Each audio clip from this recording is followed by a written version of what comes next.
She'll be well cared for, my daughter said, holding my hand with just enough pressure to seem sincere. But by the time the door locked behind me and the soft click echoed like a gavel in a courtroom, I knew something wasn't right.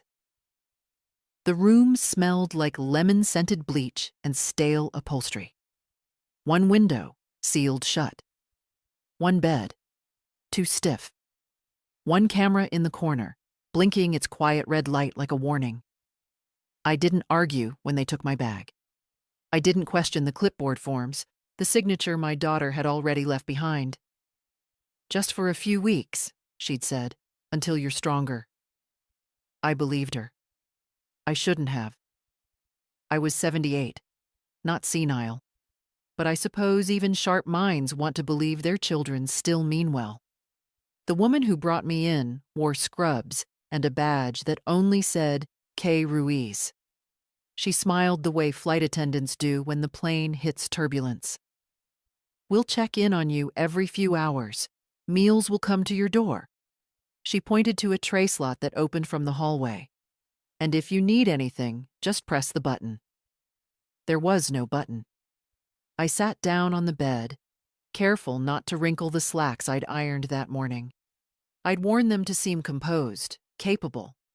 I hadn't packed my robe or slippers because I wasn't moving in. That's what I told myself.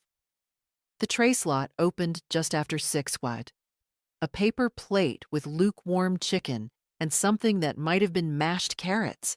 A plastic cup of water. No silverware. I tapped the door lightly. "Excuse me?" No answer. I ate with my fingers. Slowly, methodically. I'd worked through worse in my life. The first winter after Frank died. The year my left hand stopped working after the stroke, and I had to teach myself how to write again. I had learned to survive in silence. But this was not silence. This was erasure. There were no books, no TV, no phone. Just a single chair, the bed, a bathroom the size of a pantry. I opened every drawer, checked under the mattress. Nothing, no calendar. No way to know the time except by how the sunlight shifted on the wall. I moved the chair to face the camera, stared back. After an hour, maybe 2, the overhead light dimmed slightly. It was either night or the place was simulating one. I folded the napkin that came with the meal into a tight square. I placed it on the windowsill just to leave a mark. The next morning, it was gone. Someone had come in while I slept. I hadn't heard the door open. I hadn't stirred. That frightened me more than the camera. I used to run a school library. 36 years cataloging, arranging, restoring. There was a method to my days. Children came in with backpacks too heavy for their spines and eyes that still looked for answers in books. I remember the sound of pages turning, the scratch of pencils, the calm that only reading could bring. Now there was only this room and the throb in my temple. I knocked again that morning, louder. The door remained shut. Around noon, the tray slot clicked open again. A different paper plate. Another plastic cup. Still no cutlery. This time it was rice and what looked like canned peas. I pressed my fingers to the warm edge of the slot and held them there, just to feel that something on the other side was alive. My daughter's name was Sharon. Still is, I suppose. She used to braid my hair when she was little, sitting on the floor while I read aloud from old hardcovers we borrowed from the library. "We'll always take care of each other," she'd say, tracing promises into my palm. I believed that, too. I don't know when she decided I was no longer a person, but a project. A responsibility to be outsourced. She'd said it like a kindness. "The caregiver will feed you." As if that were enough. By the 3rd day, I began to notice patterns. The lights hummed louder at 10 a.m. The tray slot clicked precisely at 12:05 and 5:58. The footsteps in the hallway passed every 90 minutes. I counted them. logged them in my mind. I needed something to measure, to hold on to. I started whispering to the camera, little things. I know you're there. I remember what freedom feels like. I used to read about women like me. I wasn't asking for rescue. I just wanted the room to know I hadn't disappeared. That night, I used a bobby pin I'd hidden in the hem of my waistband, an old habit from travel days, to scratch my name into the underside of the bed frame. Nora Brennan was here. Still is. The next morning, I woke up to find the sheets changed and the bed frame polished. The name was gone, but not me. The fourth morning, I stopped pretending I was here for my own good. I stood near the door when I heard the footsteps coming. 3 pairs, softer shoes, likely nurses, and I spoke through the metal. "Excuse me," I said clearly, calmly. "I'd like to speak with whoever's in charge." Silence. I waited. I'd been patient all my life. You learn that when you're a school librarian dealing with 30 loud children and 1 broken printer. After a moment, a muffled voice responded, "We'll pass the request along." Then the sound of retreating steps. No other response. No questions about how I felt or whether I needed anything. Not even a lie to smooth the surface. They wanted me passive. And if not passive, then confused. I began to understand the purpose of the room. Not to help, but to dull. No stimulation, no clocks, no radio, no human exchange beyond the tray slot, and voices that vanished before you could ask a second question. It wasn't care. It was containment. I found myself doing math. If the first tray came around 6 and the second close to noon, then I could mark the hours between by pacing. I walked back and forth between the far wall and the bathroom door, counting softly. 58 steps. 10 rounds an hour. It helped pass the time, and it helped me stay sane. That evening, after the second tray, I tapped twice on the camera's lens. "Who are you trying to convince?" I asked. "Me or yourselves?" No reply, of course, but the light blinked twice, not like before. Almost like a response. I didn't sleep that night. Instead, I sat in the chair facing the door. The stillness of the hallway was not silence. It was avoidance. The kind that institutions prefer. Just enough effort to claim dignity is being preserved, while stripping it away, one small erosion at a time. When Sharon finally called, it was through a monitor embedded into the wall. Her image flickered, grainy and delayed. She looked composed, her voice clipped in that professional tone she'd adopted in her 40s. "Hi, Mom. Just checking in. How are they treating you?" I leaned in. "Like a locked drawer," I said. She blinked, clearly surprised by the clarity in my voice. "That's an odd way to put it." "No books, no phone, no walking outside. Meals come through a hole. They took my watch. I'm not sure what part of this is supposed to help me recover." Sharon hesitated, eyes flicking off screen, probably toward someone else in the room. "You're safe, Mom. That's what matters." I studied her face, the expensive blouse, the subtle makeup. "Did you sign guardianship papers?" She avoided the question. "You're just there for observation. A few more weeks, then we'll reevaluate."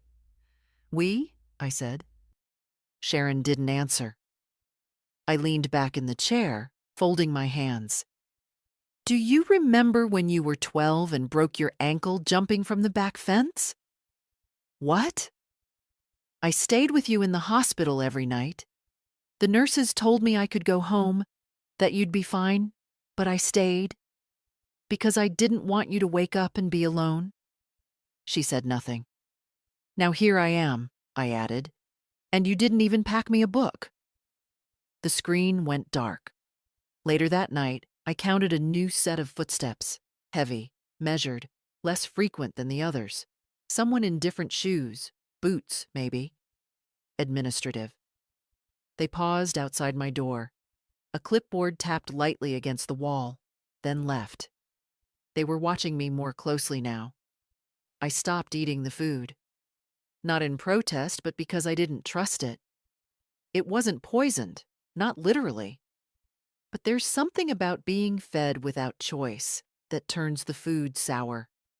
Instead, I saved the crackers, wrapped them in a tissue, folded small, and hid them in the lining of the pillow. That became my pattern. Hide small things. The plastic cup, a napkin, the dry end of toast. I'd spent my life building systems. I could build one here too. But my body was changing. The stiffness in my knees was worse. I could feel it when I bent to pick up a dropped spoon, one of the few they forgot to remove one day. My skin felt thinner. My shoulders ached from the tension of always being alert. I spoke less. They wanted me voiceless, but I wasn't ready to oblige. I began mouthing words silently, books I'd read, poems I'd memorized in college. Do not go gentle into that good night. Over and over, as if language could stitch something in me back together. Then on the 6th day, something new happened. The tray slot opened at noon as usual, but instead of food, a folded note sat on the metal shelf. A piece of lined paper, torn unevenly, with 5 words in hurried pencil. You're not the only one. My hands trembled as I reached for it. I held the note close to my chest, heart hammering in my ribs. Someone was watching. Someone else was awake. I didn't eat the food that day either. My hunger was no longer physical. It had changed form, become sharp, directed. I tucked the note under the thin mattress after rereading it 20 times. You're not the only one. 5 words that cracked the walls wider than any argument I could have shouted through the door. Someone inside knew what this place was. Someone else had eyes open, like mine. That knowledge shifted something in my spine. Not hope, not yet, but tension, with purpose. If I wasn't alone, then maybe I wasn't crazy. And if I wasn't crazy, then I could fight. The camera didn't blink that day. That's what struck me first. For the past week, it pulsed gently every minute or two, as if to say, "We see you." Now it stayed dim. Had they turned it off? Or was someone else watching now? I paced less that afternoon. Instead, I sat at the edge of the bed and began organizing the pieces in my mind. 1. They had taken away all means of timekeeping. 2. I had not been evaluated by a doctor since arriving. 3. There was no emergency button or bell. 4. My daughter no longer used the word temporary. I used to teach research skills. Verify your sources. Question the gaps. I could hear myself saying it to 8th graders who wanted to cite Wikipedia as gospel. Now I had to listen to my own rules. The silence here wasn't passive. It was curated. That night, I took the plastic fork from the lunch tray, the first utensil in 2 days, and snapped off one tine. It broke jagged. I used it to etch small marks beneath the bed slat again, counting each day. 1 for each meal cycle. 7 lines now. A week. The next morning, I refused the breakfast tray. Instead, I tapped 3 times on the camera. Then I stood directly beneath it and whispered, "You want me quiet, but you forgot. I've read every book on resistance ever written. You can't erase a woman who remembers." An hour passed, or 2, then footsteps. Different this time. Rubber soles moving cautiously. Slower. Then a key in the door.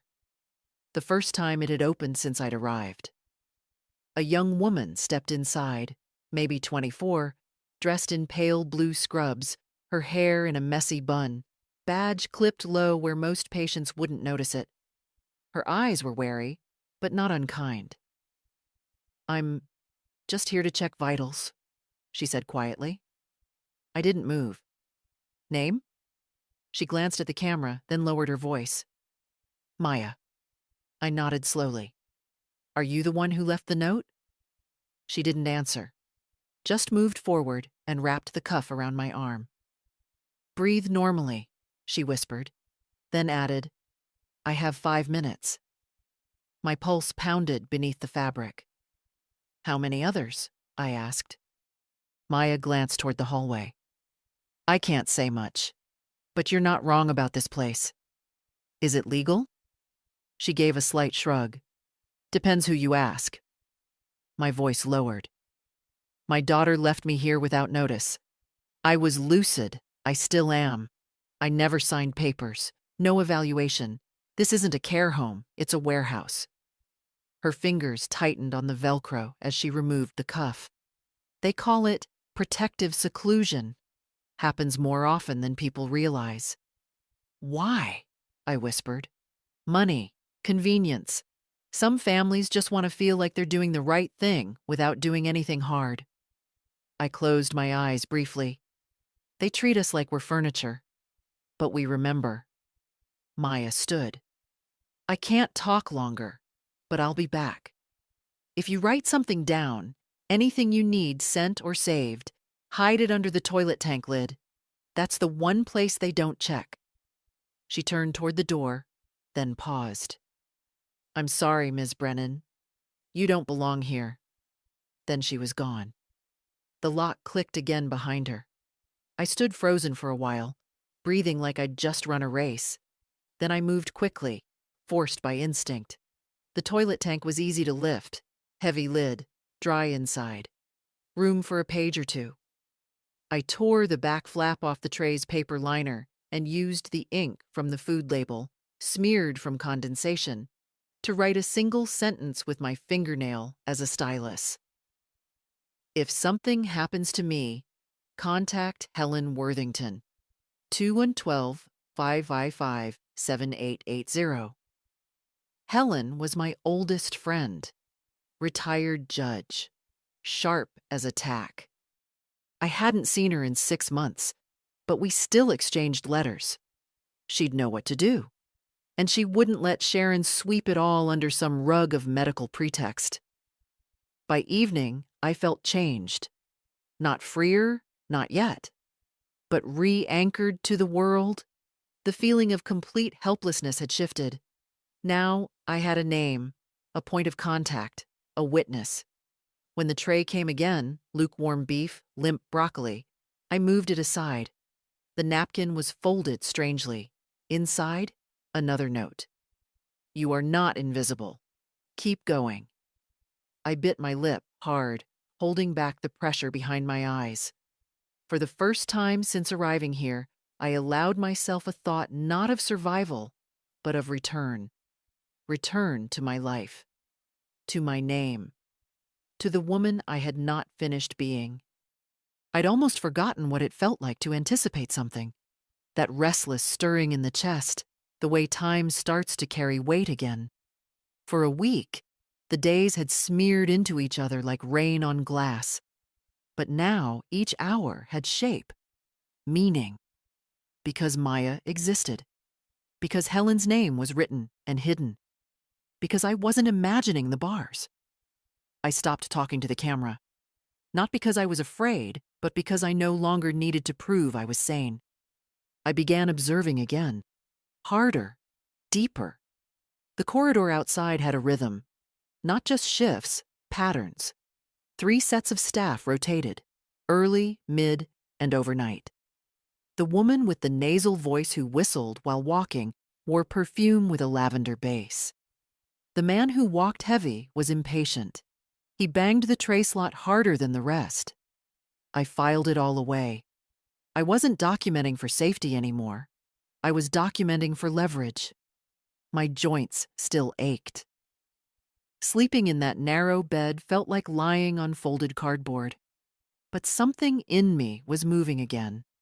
Not just my thoughts, my resolve. On the 8th day, Sharon didn't call. I knew she wouldn't. After our last conversation, the dark look on her face when I mentioned the ankle story, I'd seen it. That narrowing of the eyes, that sharp discomfort people show when they're caught twisting their own memories into new shapes. She didn't want to hear me speak like that, with clarity, with reminders. It complicated the story she wanted to tell herself, the one where she was saving me. Maya returned that evening, slipped in quietly again under the guise of checking vitals. But this time, she had something in her sleeve. A folded piece of paper, smaller than her palm. I unfolded it slowly under the blanket.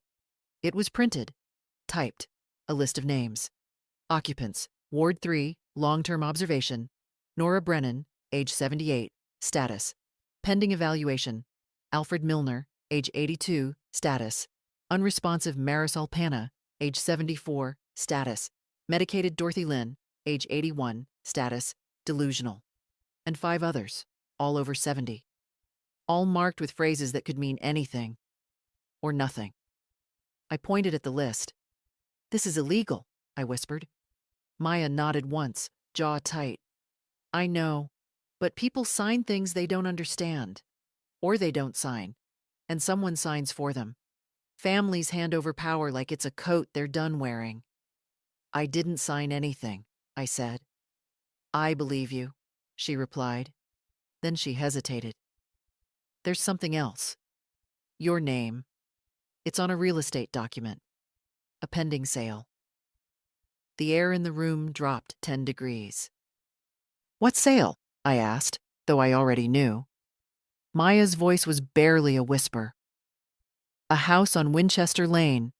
Listing came up this week. Owner, Sharon McCabe, acting under durable power of attorney for Nora Brennan." I pressed my palm to the wall to stay upright. "That house is mine," I said. "Paid off. I never gave her power of attorney." Maya placed a hand on my shoulder. "They probably used a medical affidavit. Said you were mentally compromised." I laughed. Quiet, short, bitter. "I ran a library for 30 years. I file my taxes on paper. I remember the names of every teacher who ever asked me for help ordering books, and my daughter erased me with a form." "I'm sorry," she said again. And I believed she meant it. After she left, I lay in bed fully clothed. I didn't sleep. I stared at the camera, not whispering this time, just daring it. Let them watch me know. In the morning, I wrote Helen another message. This one longer. A list of names like Maya's. Dates. The note about the house. I tore the paper into 3 sections and hid them in separate places. The pillowcase seam, the cuff of my pants, behind the plastic cover of the bathroom light. If they found one, they wouldn't find all. That afternoon, I sat in the chair by the door. Tray untouched, posture straight, the kind of posture that says, "I'm still here." The footsteps came again, but they didn't stop. No tray, no Maya, just passing shoes. I waited. Then finally, a voice through the door. Not Maya. Male. Flat. Dry. "Mrs. Brennan, the facility director would like to meet with you tomorrow." I blinked slowly. "Where?" "In the consultation room," he added. "You'll be escorted." I didn't answer. He waited. Then added, "It's protocol." And then he left. Protocol. A word meant to sound safe, neutral, clinical. But protocol is just bureaucracy with its sleeves rolled up. I stayed in the chair long after the voice faded. Something was shifting. I could feel it in the air. They were starting to notice I wasn't folding. I didn't sleep that night either. Not from fear this time, but from calculation. The mention of a consultation room could mean anything. An evaluation, a scare tactic, or a move to discredit me further. I'd seen enough institutional maneuvering in my life to know that what's called a conversation often arrives with a signature page at the end. They wanted something from me now, which meant I had something left to take. At dawn, the overhead lights brightened. That had become their way of signaling morning, not sunrise. The tray slot didn't open. No breakfast. A delay meant something was brewing. I brushed my hair using the flat edge of the plastic tray. Crude, but it restored a small sense of control. I washed my face with cold water and put on the slacks I'd arrived in. A button had gone missing. I safety pinned the waistband closed. Dignity is a discipline. At exactly 9 my guess based on the pace of the day, a woman's voice came through the door. "Mrs. Brennan, we're ready for you." They didn't send Maya. 2 staff members entered. 1 male, 1 female, both wearing corporate blue scrubs. They didn't touch me. That surprised me. They stood like security guards, motioning silently. I followed them without speaking. It was the first time I had walked outside my room in over a week. The hallway was longer than I imagined. A gray carpet muffled our steps. No windows. Fluorescent lights hummed above us in rows that stretched endlessly, casting the kind of glare that makes everything look sterile. I glimpsed 2 other closed doors along the corridor. No labels, no signs. I wondered if one of them belonged to Marisol or Dorothy. They led me into a narrow room with frosted glass and a low table. A single chair on one side, 2 on the other. The kind of setup used in job interviews or legal depositions. A pitcher of water sat untouched. A file folder was already on the table. Then he entered. Director Wallace. I recognized him from the brief orientation video they'd shown the day I arrived.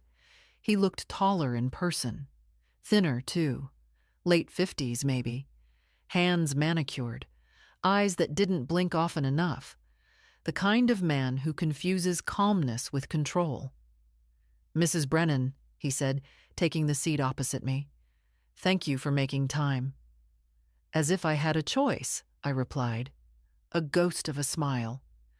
"We try to maintain respectful communication here." "Communication requires consent," I said evenly.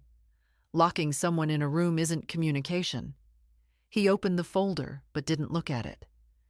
"We've received reports that you've been non-compliant with certain aspects of your care." I leaned forward slightly. "Which part? Breathing without permission?" He paused. "We understand transitions can be difficult." "This isn't a transition," I said. "It's containment." Another pause. Then he turned a page, casually. "Your daughter Sharon is concerned about your well-being." So concerned she didn't answer my last 2 messages. He didn't react. "I didn't sign anything," I added. "No authorization, no evaluation. And yet, I'm here." "Your daughter presented documentation indicating durable power of attorney, along with a letter from a private physician suggesting early signs of cognitive decline." That was the first time I felt real heat rise in my chest. "Name the doctor." He flipped another page. "Dr. Eric Mathers." I laughed. Eric Mathers is Sharon's college boyfriend. He once failed a pharmacology board and went into wellness consulting. He's not a licensed practicing physician. Wallace blinked. Just once. "I see," he said. "No, you don't," I answered. "But you will." He leaned back. "Mrs. Brennan, this facility is equipped to help individuals transition through difficult stages of aging.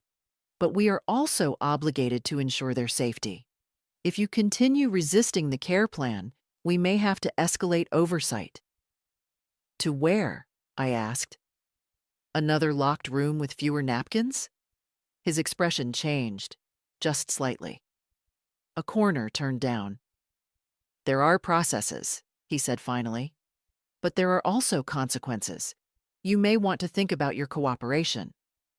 I stood, not abruptly, calmly, like I had in faculty meetings when administrators tried to cut funding for the library. "I'm not your inmate," I said. "And I'm not confused.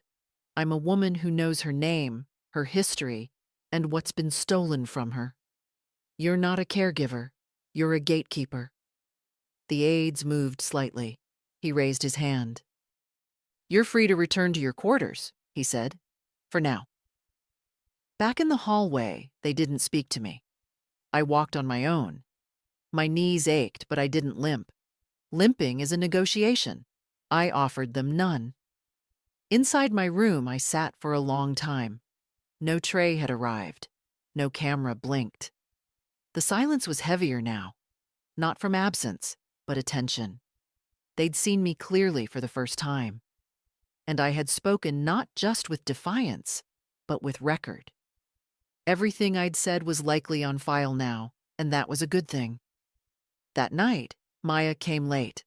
Past the usual hours, her eyes were red. You made noise, she whispered, almost smiling. They noticed. I intended to. She reached into her sleeve. Another folded note. From Helen, she said. My throat tightened. I opened it carefully.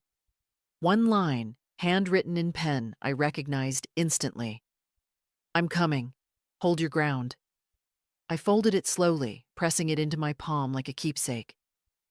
I always have, I whispered.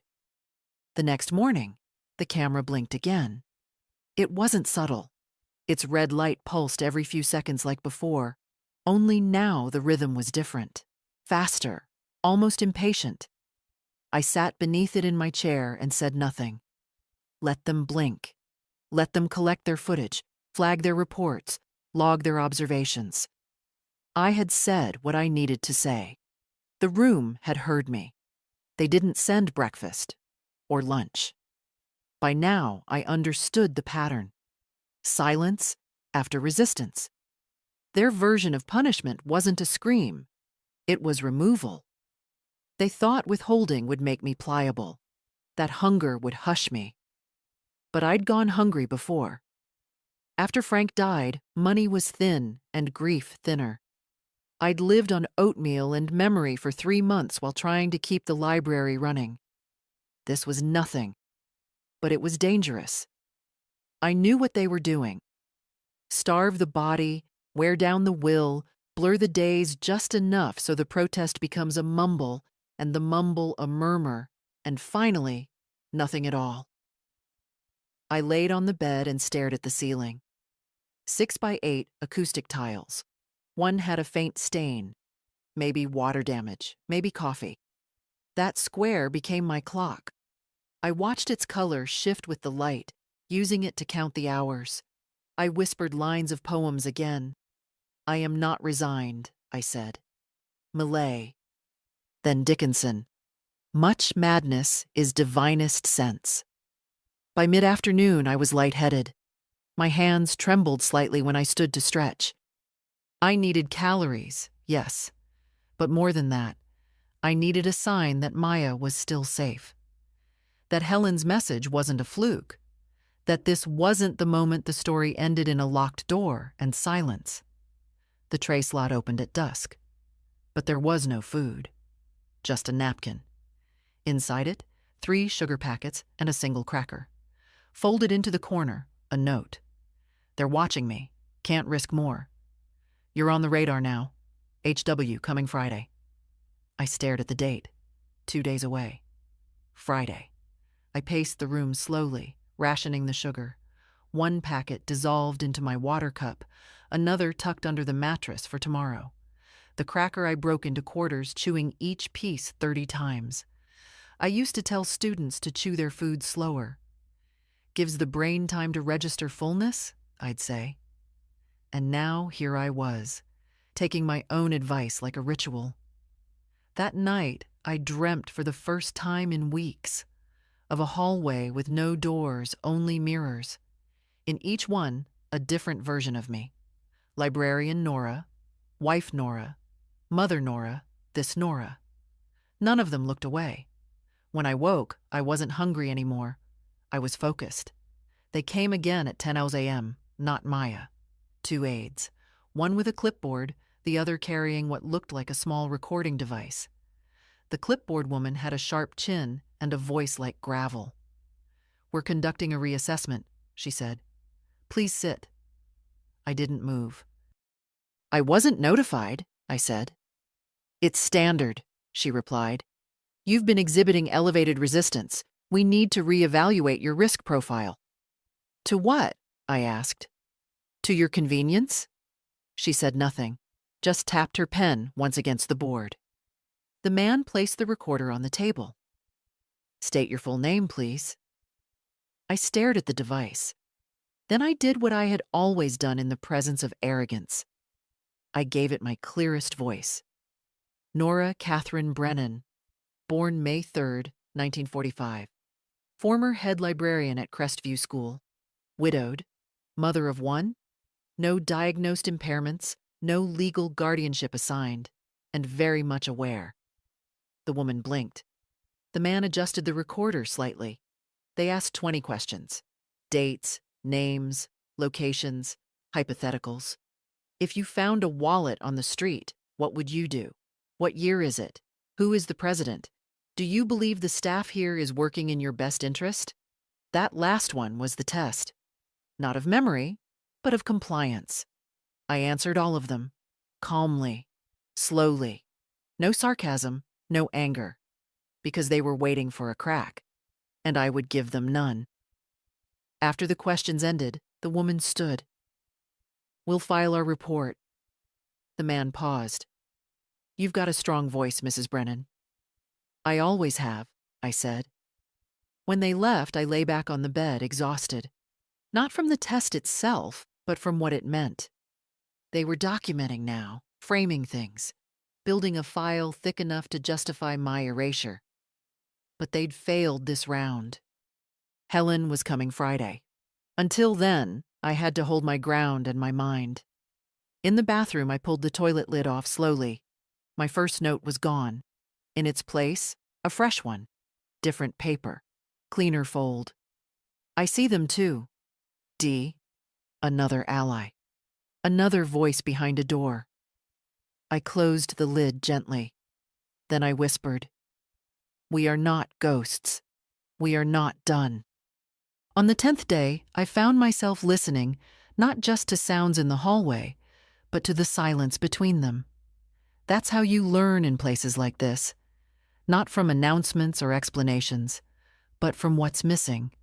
The way the door handle never turns, the way the tray slot clicks, even when there's nothing on it, and how certain voices vanish after a conversation like the one I had yesterday. Maya didn't come that morning.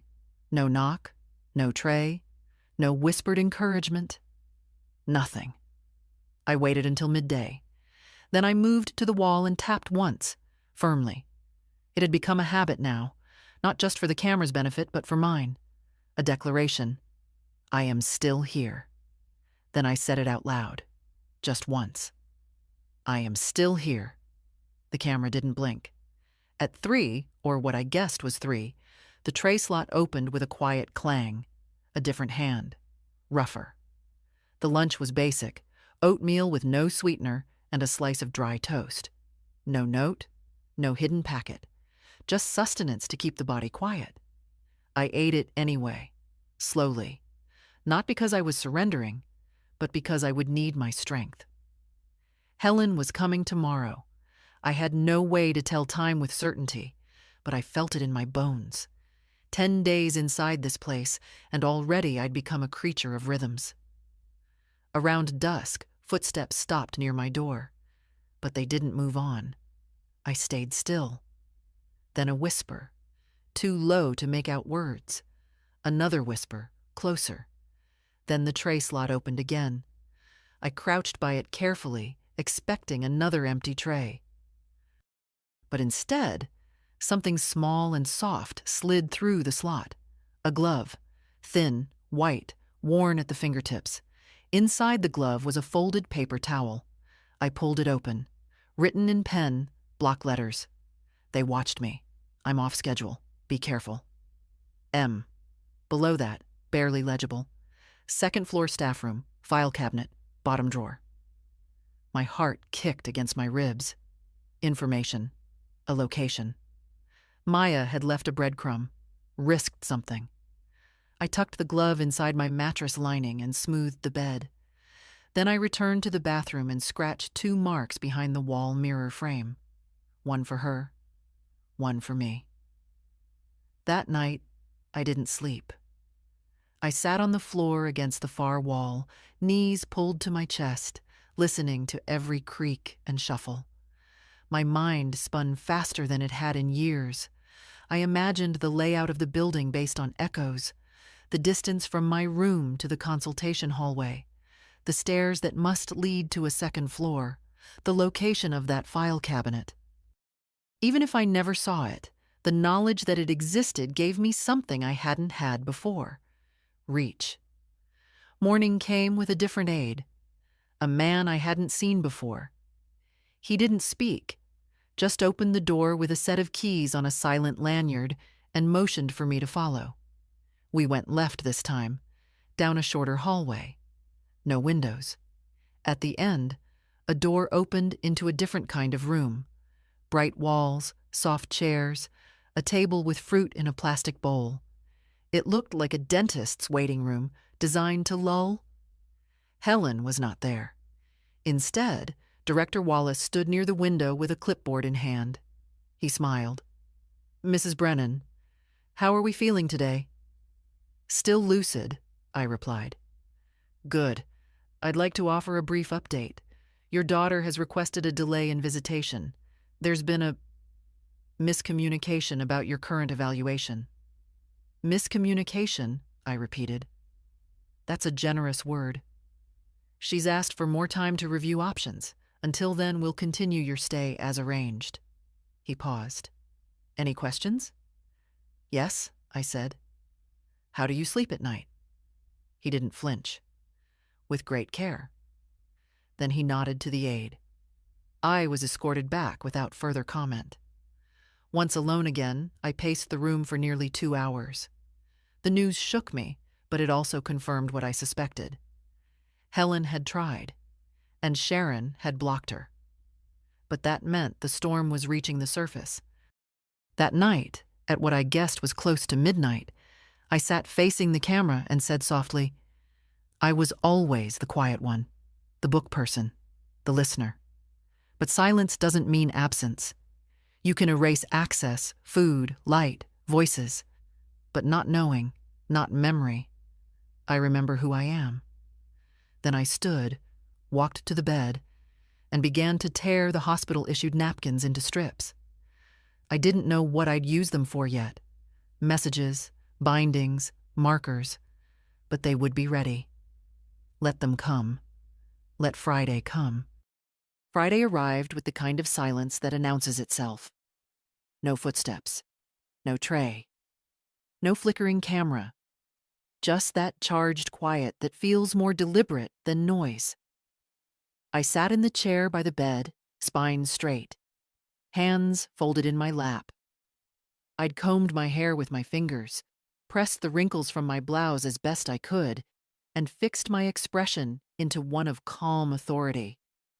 If Helen made it through the front door, I needed to be seen as the woman I was before they tried to fold me into paper. She had always had a way of entering rooms like a verdict. In law school, Helen once told me, her professor said, "Justice doesn't shout. It enters quietly and stops people mid-sentence." I hoped she'd walk in today with that same force, quiet, steady, undeniable. But I was prepared for the opposite, too. For absence. For news delivered by Wallace, or worse, silence dressed up as policy. I'd imagined the possibilities all night. The clock I'd scratched into the wall, 7 tallies now, told me we were nearing mid-morning. Then, at what I guessed was close to 11 soir, footsteps. Different from the others. Heels. Measured. Followed by a second pair, rubber soles, likely an escort. They stopped outside my door. A knock. "Mrs. Brennan," a voice said. Calm, firm. "You have a visitor." I stood before I even felt my knees cooperate. My throat tightened, but I said nothing. The door opened, and there she was. Helen Worthington, hair perfectly swept into a silver knot, eyes sharp behind reading glasses that hung from a fine gold chain. She wore a navy coat with a notepad tucked beneath her arm, and a look that could peel the paint from the walls. "Good morning, Nora," she said, as if I were sitting beside her in a courtroom and not in a holding cell disguised as care. Behind her stood a young man with a clipboard and confused eyebrows. He gestured awkwardly toward the hallway. "We've arranged a supervised conversation," he began. Helen turned to him slowly. "You'll arrange silence," she said. "I am Mrs. Brennan's legal counsel, and this is a privileged meeting. Leave us." He blinked. "Now." The boy left. The door clicked behind him. We were alone. Helen looked at me, and for a moment her expression softened. "You look tired." "I look like they want me to feel," I replied. She moved to the single chair opposite mine. Didn't sit right away, just scanned the room, the camera, the tray slot. "They're running an old game," she said. "Guardianship without court order, confinement by consent that was never given. I've seen it in elder exploitation cases before. They couch it in language like monitoring and safety. But what it is theft." "I didn't sign anything," I told her. "I know. And even if you had, it wouldn't have held. Sharon used a third-party affidavit from a man without medical licensure. I spoke to the state board last night." I felt breath return to my lungs, not all at once, but in small increments. "Can you get me out?" "I'm already doing it," Helen said. "But it takes time. There's paperwork, hearings. Meanwhile, I need you to keep notes, record details, names, times, anything." "I already have," I said. "Some hidden in the light fixture, some behind the mirror, a note in the toilet tank." She almost smiled. "Still a librarian." "They think I'm just old," I said. "That's the first mistake predators make." Helen opened her notepad and passed me a single sheet. It was a copy of a property listing. My house. My name. But Sharon listed as legal representative. "They tried to rush it," she said. "The listing went live 5 days ago, but no offers yet. I've filed an emergency injunction. That should freeze the transaction for now." I stared at the paper. The photograph of my front steps. The white railing I'd repainted myself just last summer. My begonias. My porch swing. "They were going to sell my life for a down payment," I said. Helen didn't interrupt. I folded the page slowly, precisely, like it was an obituary. Maybe it was. She reached into her bag again. Another sheet. "This is a revocation form," she said. "If we can prove you're competent, this overrides the power of attorney. But you'll need to sign it when we're in front of an authorized officer. Not today. Soon." I nodded. "I can wait," I said. "You've waited long enough." She stood to leave, but paused. "Be ready," she said. "Once the freeze is active, they may try to move you. New facility, new tactics. You need to be louder than they expect." I looked up at her. "I've been quiet for 60 years. "Then speak like you've got something to reclaim." I smiled then, the first real smile since the door had locked behind me. As she turned to go, I said, "Tell them I remember everything." She didn't turn around. I already did. The door closed behind Helen with a soft thud, and I sat there in the hush that followed, feeling more awake than I had in days. The room hadn't changed. Same pale walls, same blinking camera, same stale scent of processed air. But I had changed. Not because Helen had handed me an escape plan, but because she had reminded me of something more important. I was still allowed to want things. Justice. Return. My name back. They brought lunch late. A younger girl I hadn't seen before, trying too hard not to make eye contact. She slid the tray through and disappeared before I could say a word. On the plate, bland pasta, a sliver of buttered toast, and, oddly, a plastic spoon. I stared at the utensil for a full minute. Spoons had been removed from my room on day 2. Too dangerous, they said. I wasn't sure what had changed, but I took it as a signal. Not from them, from Maya. She hadn't appeared since the warning note. I feared the worst, but feared more the idea that she was nearby and being silenced. That's how this place worked. Not by shouting people down, but by erasing their ability to speak. I ate slowly, saved the toast crust in a napkin, and used the spoon's handle to press another message into the lining of my shoe. A location, a name, one final instruction. If moved, contact Worthington immediately. No consent, no decline. I folded it into plastic wrap from yesterday's lunch and pressed it flat. My fingers ached more now, joints swollen, movement slower. But pain was not a stop sign, just a toll booth. That afternoon I was left alone. No check-in, no clipboard voice. I used the time to examine the mattress more carefully. There was a slit in the seam where I'd hidden Maya's glove. I widened it with the plastic spoon, creating a pocket big enough for more notes if needed. A place to store the documents Helen promised to bring. Around 5, the hallway changed. I heard a cart roll past. Rubber wheels, metal frame. Not the food cart. Something heavier. Then voices. Male. And not ones I recognized. "You sure it's this room?" Director said so. "Quiet one. Could be trouble." My pulse climbed. I sat up, placed the spoon beneath the pillow, and straightened my blouse. The knock came seconds later. 2 men, security by posture, not uniform. One held a clipboard, the other stayed near the door. "Mrs. Brennan," clipboard said, "you've been selected for medical reassessment off-site. Temporary relocation." "No," I replied. He looked up, blinked. "This isn't optional. Transport is waiting." "I do not consent," I said clearly, "and you have no legal basis. You're not in a position to refuse." "I have counsel," I said. "Helen Worthington, licensed, active. You move me, it's unlawful detainment, and I will testify." The man at the door shifted. Clipboard's voice flattened. "Your daughter is being sued for fraudulent representation," I cut in. "Try again." They stared at me, quiet. Then Clipboard looked to his partner, who gave a slight shake of the head. "She's got outside attention," the second one muttered. "Let's verify with Wallace." And just like that, they left. I sat down slowly. My legs were shaking, but I didn't let them show it. I had won a round. Not the war, not yet.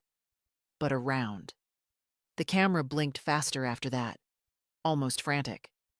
I moved to the chair and stared into it. "You thought I'd be easy," I said aloud. "But you're not the first place I've had to survive in. And I know how paper works. I know how silence works. And I know how to wait."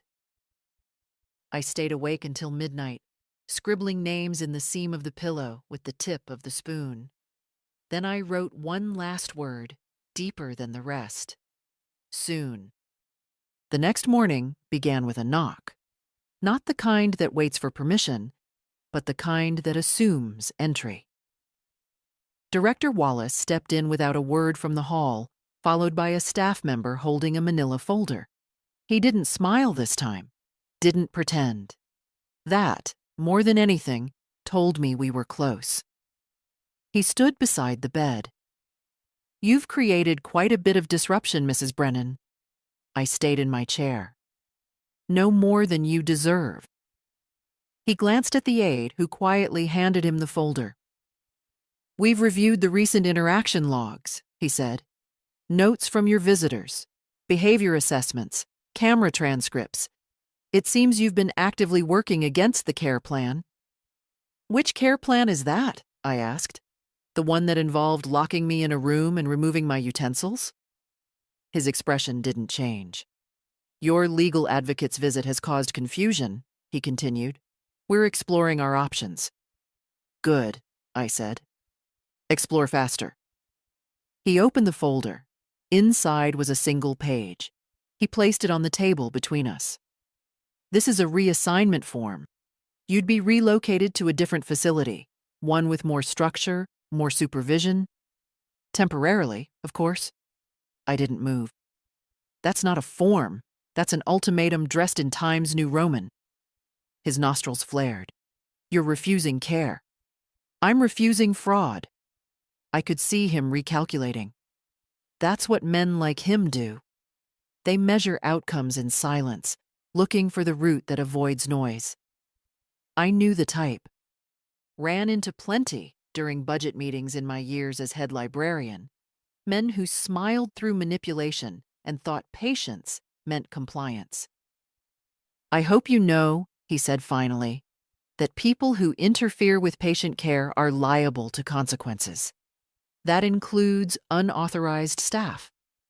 I stiffened. Maya, you've already punished the wrong person once, I said. I wouldn't do it again. Wallace gave a thin smile. We'll be in touch. He left.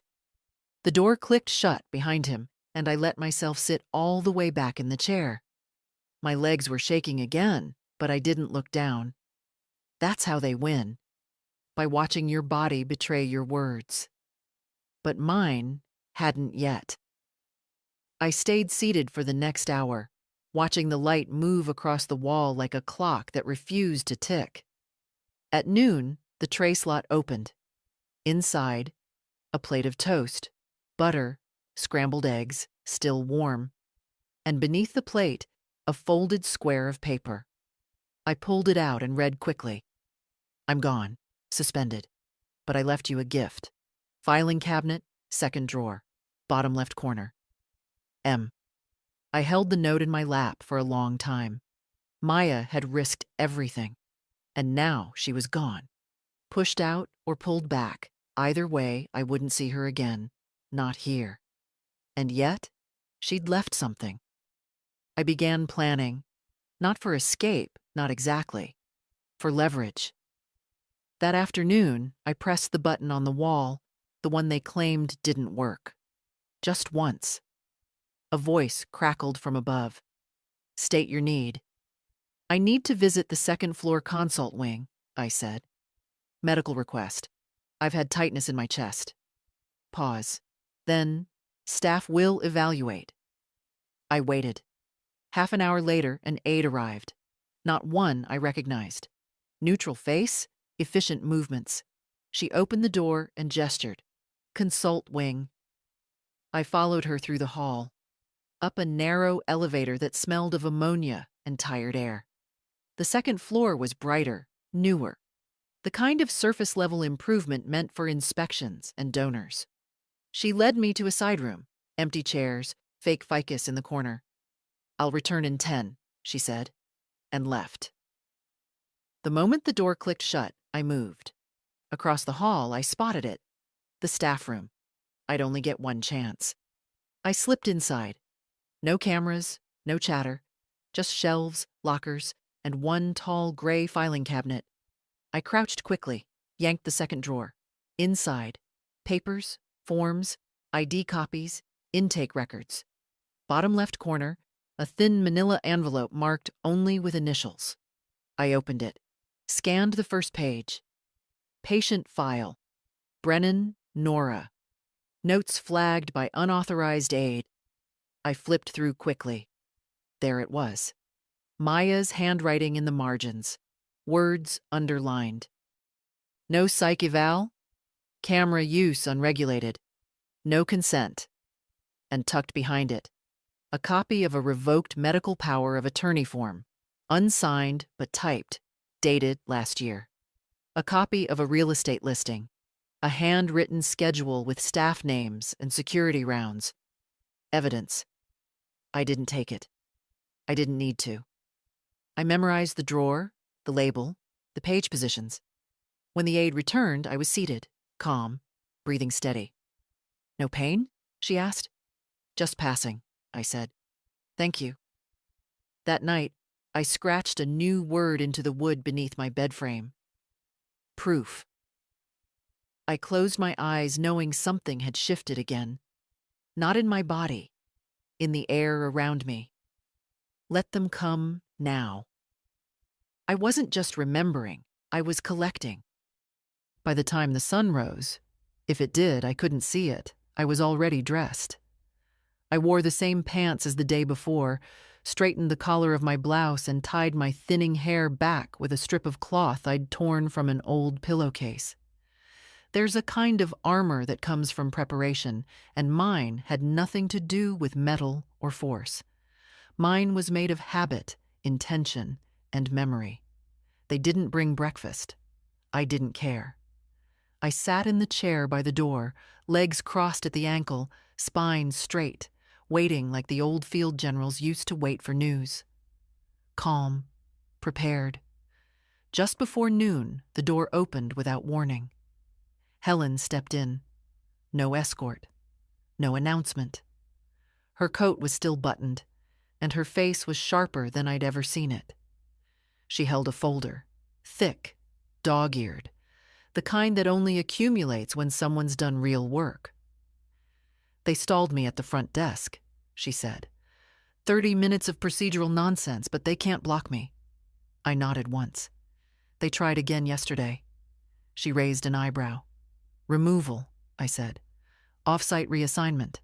I refused. They backed down. Helen smiled grimly. Good. She sat across from me and opened the folder. Everything you told me has been corroborated. Maya's notes are intact. The medical power of attorney document is incomplete. Your daughter's affidavit has been flagged as fraudulent. And she paused, flipping pages. You're not the only one. I leaned forward. There are 5 residents listed under observational hold with no signed consent forms, no court-appointed oversight. Most of them have adult children listed as points of contact, all of whom have recently filed for access to financial assets or properties. My hands clenched around the armrest, not from surprise, from the certainty that comes when what you feared turns out to be exact. I knew, I said. I knew this was a pattern. Helen nodded. We've filed an injunction. A judge is reviewing it today. In the meantime, I'm initiating an emergency petition for release. We have enough evidence to force an independent evaluation within 72 hours. What happens to Sharon? That depends, she said. But the real estate sale is frozen. The bank has flagged the account for inquiry. If we can prove intent, we can, I said. Helen closed the folder and met my eyes. I'll say this once. You saved yourself. I just put ink where you already put blood. I exhaled slowly. She told me the caregiver would feed me, I said. And then they locked me in a room with a blinking light and called it safety. She wanted to be done with the hard part, Helen said. Most people do. But that's not how dignity works. No, I agreed. Dignity's a practice, like forgiveness or grief. She stood. I'll come tomorrow, with the court liaison. If they try to move you again, don't argue. Just stall. Name names, mention the petition, say unlawful detainment, say false guardianship. Loudly. I will. And Nora, she said, hand on the door, will get you out. I know. After she left, I stayed standing. I didn't want to sit. I wanted my feet on the ground when the truth cracked the walls. That night, the hallway was restless. Footsteps I didn't recognize. A door opened down the hall, loud, sudden, a muffled voice. I heard someone call out, "You can't," and then nothing. Silence swallowed whatever it was. They were stirring. Because we were stirring. I stood at the door and whispered through the frame. To whoever's listening. Dorothy. Marisol. Alfred. I don't know your faces, but I'm still here. And I haven't forgotten. I walked back to the bed and lay down fully clothed, eyes open. No camera blinked, no tray opened, no sound. They were deciding something. Let them. Because I wasn't deciding anymore. I was waiting for the door to open, not for Wallace, not for Sharon, for daylight. They came early. Before breakfast, before lights, before I'd even gotten up to wash my face. 3 of them, one with a clipboard, one with a tablet, and one silent man who didn't speak or blink. The kind who enters a room and becomes its weight. They didn't knock. They just opened the door and stepped inside like they owned the air. "Mrs. Brennan," said Clipboard, "you'll need to gather your things." I sat up slowly. "Where are you taking me?" He glanced at tablet. "A transfer's been initiated." "By whom?" "Facility administration." I stayed seated. "Is this an emergency relocation?" Silence. "Do you have a transport order?" More silence. "I see," I said, swinging my feet over the side of the bed. "So this is an unofficial maneuver, a quiet extraction." Silent man shifted slightly. Not forward, just enough to remind me that he was not there for questions. I stood, slowly. I didn't tremble this time. They wanted fear, but I wasn't afraid anymore. I was past that. "May I collect my belongings?" I asked. Tablet nodded. Quickly. I moved to the bed, pulled on my shoes, slipped the folded paper from the mattress lining into my waistband. The note with Helen's number, the staff schedule, the evidence list. I had copies now, hidden in 3 different places. I turned and faced them. "I will come with you," I said clearly. "But I do not consent. I am being moved without lawful cause, in violation of a pending legal injunction. I am alert, oriented, and under active counsel. I will repeat this in front of any third party." Clipboard blinked. Tablet hesitated, but they didn't back off. The hallway outside was cold. Not the air, the feeling. Staff turned their eyes downward. One woman passed us without a word, clutching a clipboard so tightly her knuckles went white. I recognized her from early on. She used to deliver trays. She didn't look at me. We reached the elevator. I waited until the doors opened. Then I turned, loudly. "My name is Nora Brennan. I do not consent to this transfer. This is a violation of my rights under state elder protection law." Clipboard grabbed my elbow, too hard. I yanked it free. "That's assault," I said. He looked stunned. The elevator doors closed. No one spoke on the ride down. We descended in the silence of a war room after a lost battle. They thought this was a final move, a reset. Get me out before Helen returned, before the court acted, before I could testify. But I wasn't the same woman they had locked in that room 11 days ago. I knew the name of every staffer. I knew the staff room, the camera pattern, the timing of tray deliveries. I had allies, and I had my name back. We exited into a garage. A van waited, white, plain, no markings. Then a voice, "Stop." Sharp, clear, from behind. Everyone turned. Helen. Hair windblown, breath fast, but calm in her stance. A man stood beside her, holding a clipboard that mattered, real authority. His badge hung visible from a lanyard. "Court injunction," she said, holding up a folder. "Effective as of 7:32 a.m. today. Any further action will be considered obstruction." Tablet hesitated. Silent man didn't move. Clipboard reached for his phone.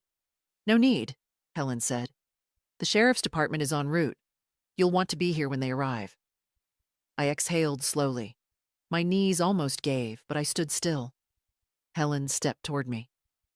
"Are you hurt?" "No," I said. "Did they touch you?" "Only fear," I said. "And I didn't let it in."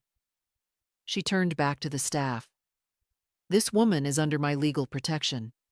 You move her again, and I will file for criminal interference with court proceedings. Clipboard lowered his hand. Helen turned to me. Come on, Nora. I didn't ask where we were going. I followed her, back through the hallway, past the aides who suddenly remembered how to make eye contact, through the front lobby, where the security guard shifted uncomfortably, and out, finally, into the air. Real air. July air. Heavy, warm, imperfect. It hit my lungs like new truth. Helen opened the car door herself. I sat, slowly. She turned on the engine, drove in silence. It wasn't until we reached the first traffic light that I finally spoke. They were never watching to protect us, I said. Only to control. Helen didn't answer. She didn't need to. We were already free. The first night home, I didn't sleep. Not from fear, but because silence in a familiar room sounds louder than silence in a locked one. Everything in the house was exactly where I'd left it. The green chair by the window, the teacup on the shelf, the crack in the paint above the stove I'd meant to fix for a decade, but the air had changed. It wasn't time that had shifted the space. It was me. My body didn't trust the freedom yet. My hands still hovered before opening doors. My ears still tilted at night for footsteps that wouldn't come. Helen had stayed just long enough to help me settle. She'd made tea, walked through every room with the cautious eye of someone trained to see where danger hides. She'd taken the spare key, promised to come by again in the morning. After she left, I just sat, on the edge of the bed, clothes still on, shoes near the door, like I might need to run again. I didn't. But still, I didn't sleep. In the morning, I made toast, with butter. I chose the plate myself, poured the tea, stirred it with a spoon, my spoon, a small act, a holy one. The mail arrived late. Among the envelopes, one from the bank, one from the county clerk's office, and one from a law firm I didn't recognize. I read them in order. The bank confirmed the freeze on my account had been lifted. Sharon's access revoked. All transactions now required my signature in person. The county clerk's letter confirmed the house title was intact, undisturbed, still mine. The third envelope, the law firm, was different. Inside was a typed letter, polite in tone. It stated that Sharon McCabe had retained counsel to dispute elements of the injunction, and that communication would proceed through formal legal channels. No apology, no explanation, just paperwork. That night, I walked through the house slowly, touched the edges of the tables, ran my hand over the back of the couch, turned on every light. Not out of fear, but out of ritual. I had to remind myself that this was mine. Every chair, every creak, every corner of dust. This was the life I had kept upright for decades, and they had tried to turn it into an inheritance before I was done using it. I found an old photo on the mantel, Sharon at 6, missing a front tooth, clutching a ribbon in one hand. She looked so proud then, and I remembered that day, the library spelling bee. She had won by spelling magnanimous. I sat on the couch and held the photo for a long time. She wasn't always like this. Entitlement is a disease that grows slow. It starts in small permissions, skipping phone calls, avoiding holidays, forgetting birthdays. Then it blossoms, fed by silence and assumption, until it convinces a person they've earned what was never theirs to take. That night, I wrote her a letter. Not for pity, not to restore anything, just to say what hadn't been said. I told her what they did to me, what she allowed, what she'll never take again. I didn't send it, not yet, but I left it on the kitchen table. where sunlight would hit it first in the morning, where I would see it with clear eyes the next day, decide if it needed to travel. Then I made a list. Names: Dorothy Lynn, Marisol Pena, Alfred Milner. Next to each, questions. Where are they now? Who is helping them? Are they still inside? I didn't want to be the kind of woman who escapes and then forgets the walls, so I wouldn't. Helen had given me a path, but they had given me a reason. That night I fell asleep with the windows open. No locks. Just wind. Just the sound of my house breathing again. And for the first time in weeks, I dreamed of nothing. I spent the next few days in motion, not restless, not running, just deliberate. I made lists every morning. What needed repair, what needed returning, what needed remembering. I cleaned out the pantry, called the locksmith, went room by room and opened every drawer, every cabinet. I touched my life back into place. Helen came by with updates. Sharon hadn't responded to the court's request for financial documentation. That would hurt her case. She'd also ignored 2 certified letters. Helen's mouth curled at that. "She's betting on your fatigue," she said. "She thinks you'll retreat. Stay quiet, be grateful, and go still." I almost laughed. Then she never knew me. We were sitting on the porch. The air was thick, summer pushing at the edges. My tea had gone cold, but I liked it that way. Everything felt calmer. Cold? Helen placed a small folder on the table. "We have a hearing in 2 weeks, but there's something else." She handed me a printout. It was a staff photo, 8 people, arms crossed, all in medical blues. "Maya's clinic," she said. "She's found a new job, safer, smaller. They're vetting her story carefully. She's protected now." I didn't speak for a long time. When I did, I said, "She reminded me what it felt like to be seen." Helen nodded. She wasn't supposed to care, but she did. "She's the reason you're out." "No," I corrected. "She's the reason I didn't break." Helen didn't argue. That afternoon, I wrote a letter to the state ombudsman's office. Simple, clear, detailed. I used the margins to list names: Dorothy, Marisol, Alfred, and dates, approximate schedules, things I remembered. I included the file drawer, the note in the toilet tank, the unsent evaluations. I sent copies to 2 local reporters, not because I thought they'd publish, because someone should know. Because somewhere, someone's mother is being quiet in a locked room right now. And someone's daughter is saying, "Don't worry, the caregiver will feed her." And it's a lie. The next day, I went to the market. A woman I hadn't seen in a while waved from the end of an aisle. Her face lit up, then fell. "I heard you were away," she said. "I was," I replied. She waited, unsure. "I'm back," I added. She nodded. "You look good, strong." I smiled. I had to be. I came home with groceries and a bag of lemon candies, just because I used to love them. I filled the house with the smell of garlic and broth, opened the windows again, let the air move through every room. Then I sat down and picked up the letter I'd written to Sharon. I reread it. I didn't soften it. I added one line at the end. "You don't get to decide how my story ends." I folded it, placed it in an envelope, not stamped, not sealed. It would sit there, on the kitchen counter. A reminder, not for her, but for me, that I had a story, that I still owned it, that I was telling it now. The hearing was short. Helen said they often are, when the evidence is clear and the lies too thin to stand. The judge read the affidavits, reviewed the documentation, and asked only 2 questions. "Do you feel safe in your home, Mrs. Brennan?"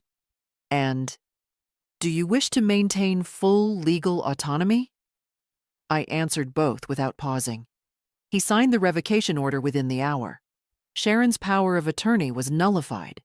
The court declared me competent and restored sole control of my affairs. I thought I'd feel victorious. I didn't. I felt right. Aligned. Back where I was meant to be.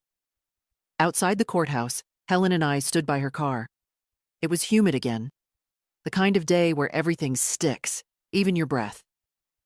You're free now, she said. I've always been free, I replied. They just tried to convince me otherwise. She nodded, quietly.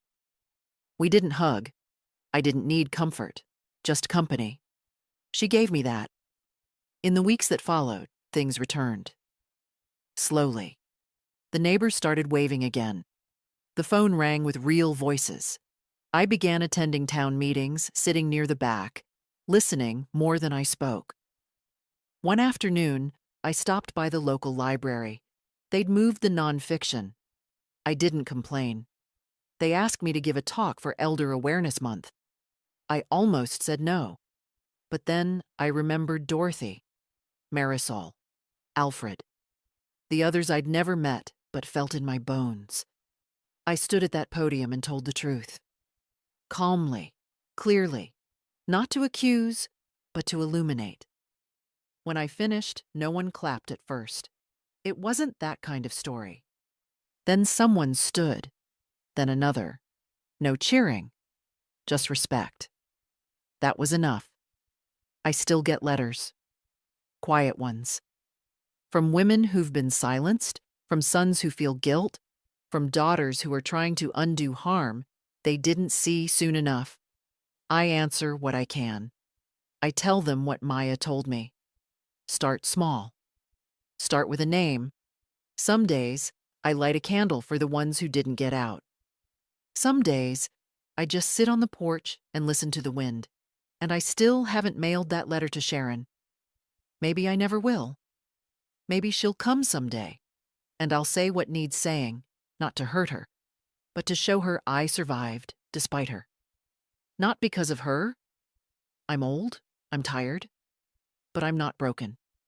They tried to reduce me to a patient file, a burden, a problem to be contained. But I was never a problem. I was a woman, with a voice no one expected to hear again, and I used it. If this story found you and you saw something of yourself inside it, don't look away. Share it. Leave a comment. Let them know we're still here.